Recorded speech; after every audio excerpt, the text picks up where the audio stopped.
Hi guys! Welcome to my vlog.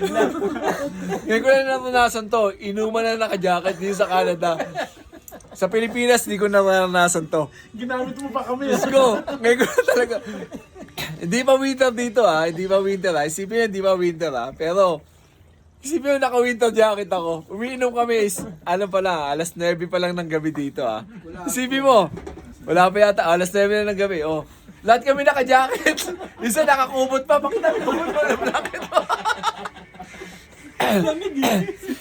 Kaya mga nagbabalak na pumunta din sa Canada, pagsisipan niya yan. Magdala kayo ng umot. Ito, naka-hood pa isa, naka-hood Ganito buhay dito. Nagdagan niyo ang umot. Kumot nyo ngayon. Diyos ko, ano yun? Yung layer ng kumot ang dala nyo. Isipin mo, di ba winter dito pero ganito na kalamig ang semi pa lang. Sa Pilipinas, baka nakahubad pa tayo dito pag uminom. Winter jacket! Diyos ko. Ano ba naman to? Naka-medyas pa ako. Tingnan mo. Yan, naka-medyas pa ako. Grabe mo, di ba? Naka-short ka kasi yun. Pero ang lamig pa rin, Brad. Kahit naka-short. Grabe. Sobrang lamig dito. Tapos yung kasama ko lasing na, di ba? Nakakakita na ng UFO, di ba? Isipin mo yun. Kakita ng alien na. Tapos ako, isipin mo ako nag-earthquake pala dito, lumindol dito. Yung mga wall, bumabangga sa akin. Isipin nyo yung gano'n. Bumabangga sa'yo. Nakakatakot pala dito pag pag nakainom ka. Pati pag pag malapit na, para papalapit ng winter. Sobrang lamig. Wala tayo nung ano. Wala tayo nung tofu. Ay, isang lang yung ginawa ko Tapos naghahanap pa ng tofu, sorry Tofu pala gusto ng kaibigan ko. Tofu tofu yung may blanket, tofu. Sa Pilipinas, lampen. O maliit na kumot. Dito blanket. Kasi English di ba? Blanket. Hi guys! Welcome to my vlog. Ngayon ko na naranasan to. Inuman na naka-jacket dito sa Canada. Sa Pilipinas, di ko naranasan to. Ginamit mo pa kami. Diyos ko, ngayon ko na talaga. Hindi pa winter dito hindi pa winter Isipin hindi pa winter Pero, isipin mo naka-winter jacket ako. Umiinom kami ano pa lang, alas 9 pa lang ng gabi dito Isipin mo, wala pa yata, alas 9 na ng gabi, Lahat kami naka-jacket. Isa nakakubot pa, bakit nakakubot mo ng blanket mo? Kaya mga nagbabalak na pumunta din sa Canada, pagsisipan niya yan. Magdala kayo ng umot. Ito, naka-hood pa isa, naka-hood Ganito buhay dito. Nagdagan niyo ang umot. Kumot nyo ngayon. Diyos ko, ano yun? Yung layer ng kumot ang dala nyo. Isipin mo, di ba winter dito pero ganito na kalamig ang semi pa lang. Sa Pilipinas, baka nakahubad pa tayo dito pag uminom. Winter jacket! Diyos ko. Ano ba naman to? Naka-medyas pa ako. Tingnan mo. Yan, naka-medyas pa ako. Grabe mo, di ba? Naka-short ka kasi yun. Pero ang lamig pa rin, Brad. Kahit naka-short. Grabe. Sobrang lamig dito. Tapos yung kasama ko lasing na, di ba? Nakakakita na ng UFO, di ba? Isipin mo yun. Kakita ng alien na.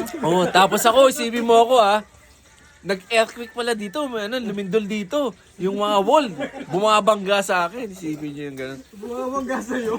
Nakakatakot pala dito pag pag nakainom ka. Pati pag pag malapit na, para papalapit ng winter. Sobrang lamig. Wala tayo nung ano. Wala tayo nung tofu. Ay, isang lang yung ginawa ko Tapos naghahanap pa ng tofu, sorry Tofu pala gusto ng kaibigan ko. Tofu tofu yung may blanket, tofu. Sa Pilipinas, lampen. O maliit na kumot. Dito blanket. Kasi English di ba? Blanket. Hi guys! Nagkaroon yata ng lindol dito sa Canada. Ewan ko lang dito tayo. Sino na dito?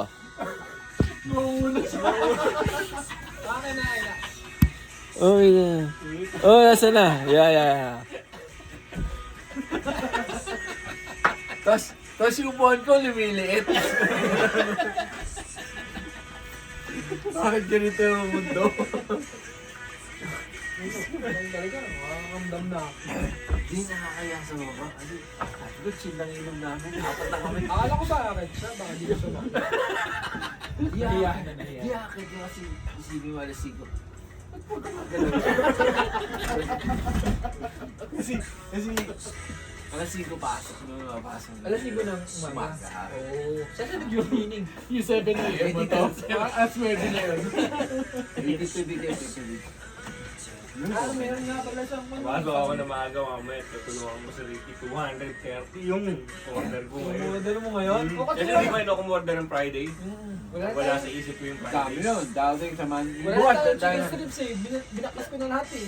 Di ba sabi ko sa'yo, baklasin mo na. Pero abot nun. Abot yung... Abot lahat yun. Baklasin mo na lahat. Ubus Hindi ubus ang freezer ko. Hindi na bibigyan si boss na ano ng case. Ubus yung price natin, ubus yung chicken strips natin. Pero abot lahat yun. 230 kaninang mga... Tangina ka ang patay. Wala na, ubus na. Tulungan ko si Ricky. Wala. Wala si Ricky. Problema lang bukas kasi may alapos. Uy! Hindi pa yung wings ko. Guys, nililipat yung wings ko. Kasi may ano, may large food order sa Monday, di ba? Nilipat yung chicken wing mo. Akala ka doon wala pa yan. Sabi siya eh, puto mo dito na ako salita, iyali tayo. May mura na tayo. Ba't kasi ganito yung linom? Kulang yung luto.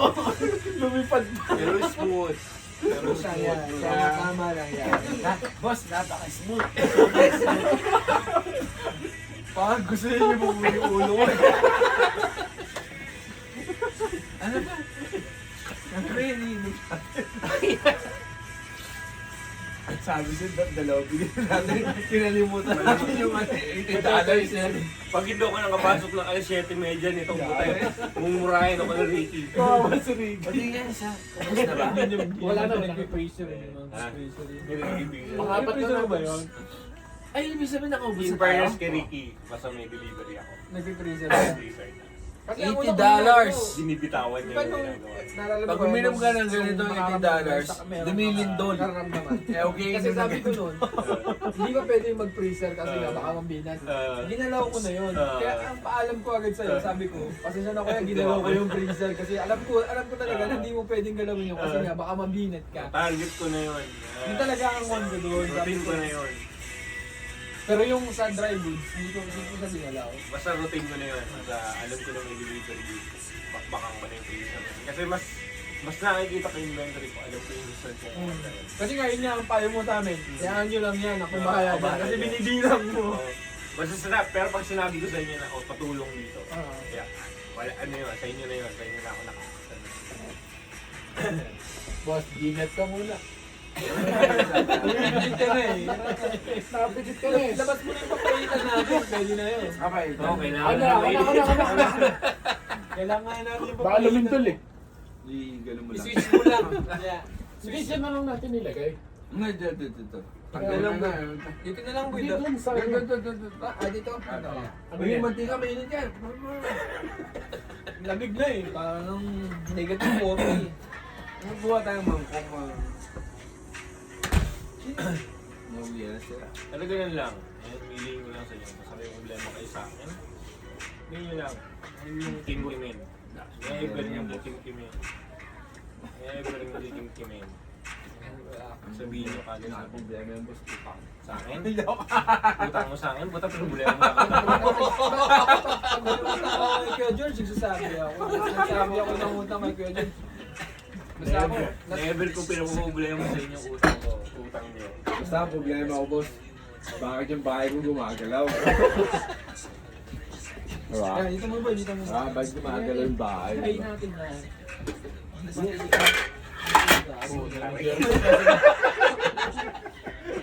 Manihira ka na, ayos ka. Wala mo tayo mangkok. Ah, sinundo ka na? Okay. Ay, Try susini daw pa. Hindi ka na agad? Maaga pa. Ha? Ayun na, inunlock na. Wala, 9:48 pa lang. So, dapat mga alas 11, gano'n. Oy, Mika! Naka-vlog. Maaga pa!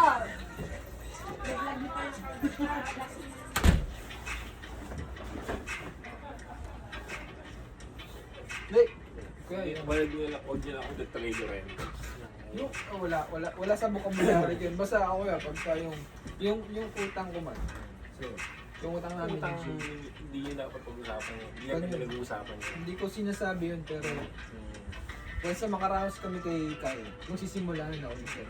Kasi Never ako naningil. ayoko nga na pagdating sa utang, pinag-uusapan. Kasi yun yung sabi ko sa asawa ko, sabi ko, pagdating sa utang yan, hindi mo hiningi, inutang mo yan, sabi ko kay Jim. Hindi mo pwedeng pagpaliban yan, yun ang sabi ko sa kanya. Kaya kita mo naman ko yan nung hindi pa kami nandidisal, nakipag-usap sa'yo ako dun sa pagkatapos sa ano kay Kyle, sabi kami ng bahay kasi ako mismo personally, sinabi ko sa kanya, nagagalit ako, bakit sabi niya sa akin, ako sabi ko na lang naman si Jun. Napala ka daw ng Miguel eh. Sabi ko sa kanya, Umuwi na si Father. sabi ko lang, huwag ka nun. Pasisipyo ko yun eh. Lumingin din sa bahay namin talaga. Galit na galit yung asawa niya. Bakit gano'n? Lumingin din sa Sasampal bahay. nga yan kanina. Inaano ko lang naman, pinagpupusin lang naman. Dahil gusto ko nang ipakasal. Lumuhod ka ba, boss? Siya yung pinaload mo. Ay, Carl lumuhod. Bakit ba lumingin din ang bahay namin? Maakit na yung kinain. Utang agad. Yan, ano na ngayon. Huwag ka na. Pinitan mo muna. Sorry, sumabit. Hindi yakin yan na. Sumabit. Takpon mo lang para ano. Hindi, lalagyan ko nga si Gerson. Mamaya na. Pag kumulo na. Pag kumulo na ako. I-message nyo sila ng Ricky. Ngayon kapatid, mahalita ko. Alas 9 ako makakapasok. Nahihilo ko. Iinin mo na. Lumingin doon. Boss, kayo na boss ha.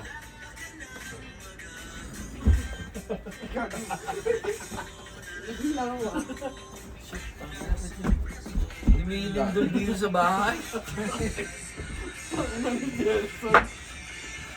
Pati na pala ang bigat nito. Tagal yan, no? Yun ba? Cheers! Cheers! Go ko! Cheers!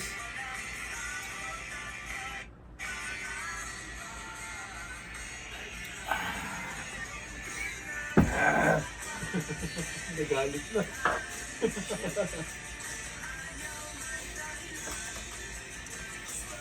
Tapang, man!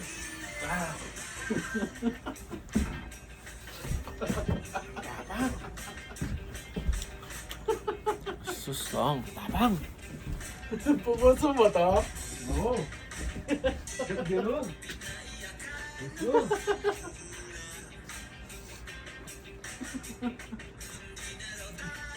Suko, lahat. Mahina.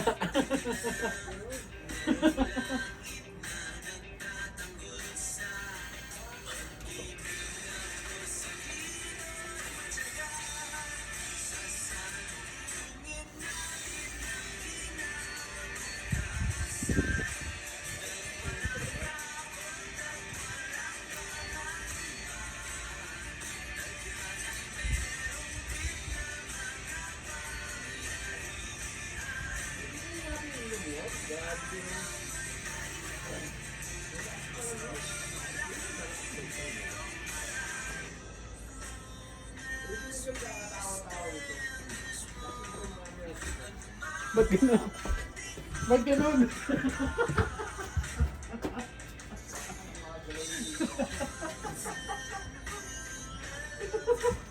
Hindi ko kaya maglakad.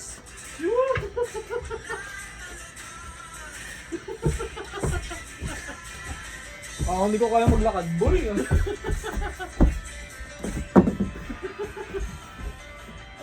Umi. Paano mo? Ba't ganun? Parang ang lamig ng positive 10.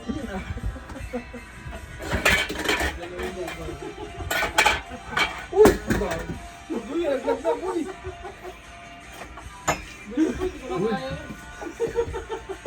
Lola nga rin, lola. Pasok ka yan, ha? Kasi yung cellphone ko. Hi! Naka-vlog ka eh. Ay, wala na. Hindi na kaya. Lasing na kami. Ito kami. So, sa dahil pa ng pulutan, di ba? Kape muna tayo mga kaibigan. Okay, papaitan, di ba? Papaitan. Makita ko doon sila dalawa. Say yay! Ayun mga kaibigan ko. Ayun mga kaibigan ko hindi nagreklamo sa tindahan. Sila yung walang complain. Masaya lang kami. Happy lang. Happy lang dapat. Eh, mga maasahan sa tindahan, walang problema pag sila naka-duty doon, di ba? Parang lasing ka. Nakapikit ka na. Sandali. Parang nakapikit ka. Parang nakapikit ka. Sino ba yung nakikita mo? Nakapikit na ba ako? Nakapikit ako.